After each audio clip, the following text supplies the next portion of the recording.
Hello, welcome to this video. இந்த வீடியோவில் உங்களை எல்லாரையும் சந்திப்பதில் நான் ரொம்ப மகிழ்ச்சி அடைகிறேன்.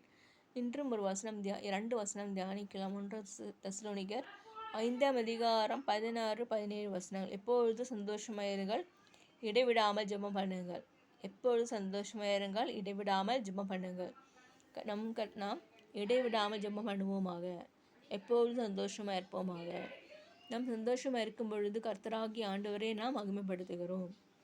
நாம் துக்க முகத்தோடு இருக்க வேண்டும். என் வாழ்க்கையில் கடந்து வந்த பாதைகள் சொல்வீர்களானால் எனக்கு அதிக பாடுகள், அந்த பாடுகள் வழி கடந்து வந்த போது கர்த்தர் விடுவித்தார்.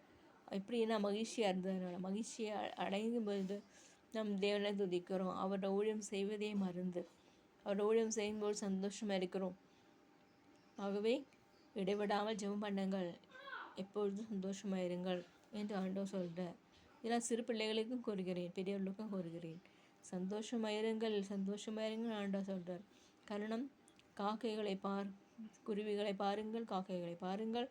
அவர்கள் விதைக்கவில்லை, அறுக்கவில்லை, இருந்தாலும் கர்த்தர் அவரை போஷிக்கிறார். அவ்வாறாக நம்மளையும் போஷிப்பார். நம் நம்பிக்கை கர்த்தராகி இயேசுவானவர் மேல் இருக்கும் பொழுது ஒரு சந்தோஷ சமாதானம் பெறுவதை காணுவீர்கள். இடைவிடாமல் ஜெபம் பண்ணுங்கள். கர்த்தருக்காக எப்பொழுது ஊழியம் செய்யுங்கள். கர்த்தரை பற்றி மற்றவரிடம் அறிமுகப்படுத்துங்கள். இன்று அநேக கஷ்டங்கள், இயேசுவானவரை தியானிக்கிறவர்களுக்கு அநேக கஷ்டங்கள், பிரச்சனைகள், போராட்டங்கள் வருகிறது. கர்த்தர் அவற்றையெல்லாம் மாற்றுகிற தேவன். இயேசுவானவர் எல்லாவற்றையும் மாற்றுவார். 1 தெசலோனிக்கர் 5ஆம் அதிகாரம் 16, 17 வாசித்தது போல எப்பொழுதும் சந்தோஷமாக இருங்கள், இடைவிடாமல் ஜெபம் பண்ணுங்கள். இந்த வசனத்தை கர்த்தர் ஆசீர்வதிப்பாராக.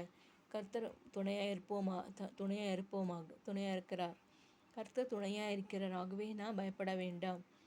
கர்த்தர் நம் பட்சத்தில் இருக்கும்போது மனுஷனுக்கு என்ன செய்வான்? கர்த்தர் எனக்காக யாவையும் செய்து முடிப்பார். வாராக அறிக்கை செய்வோமாக.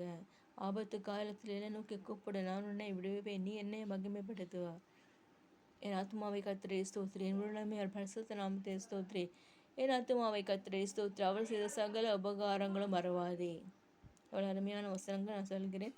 இவற்றையெல்லாம் நீங்கள் வாசித்து பைபிள் வாசிப்பீர்களானால் கர்த்தர் அற்புதம் செய்வார், அதிசயம் செய்வார். எல்லா நுகங்களும் முறிந்து போகும். நீ கீழாகாமல் மேலாவாய். நான் உன்னை உயர்ந்த அடைக்கலத்திலே வைப்பேன். நான் உன்னை ஆசீர்வதிப்பேன். நீர் சொல்ல அவங்க கட்டளை இருக்கும். உபதிரப்பட்டனுடைய உபதிரவத்தை அற்பமாக எண்ணாமலும் அருவருக்காமலும் அவருடைய முகத்தை தியானிக்கும்படியாக கர்த்தர் அற்புதம் செய்வாராக. சங்கீதம் 22 போட்டிருக்கு. உபதிரப்பட்டவனுடைய உபதிரவத்தை அற்பமாக எண்ணாமலும் அருவருக்காமலும் நம்முடைய முகத்தை அவனுக்கு மறைக்காமலும் இருந்து அவன் நோக்கி கூப்பிடுகையில் கேட்டருளினார். ஆக இந்த சின்ன பிரகார கர்த்தர் ஆசீர்வதிப்பாராக, அதிசயம் செய்வாராக. இந்த நல்ல நாளில் கர்த்தரை துதிப்போமாக, கர்த்தரை பறைசாற்றுவோமாக, இயேசுவானவரை சொல்வோமாக.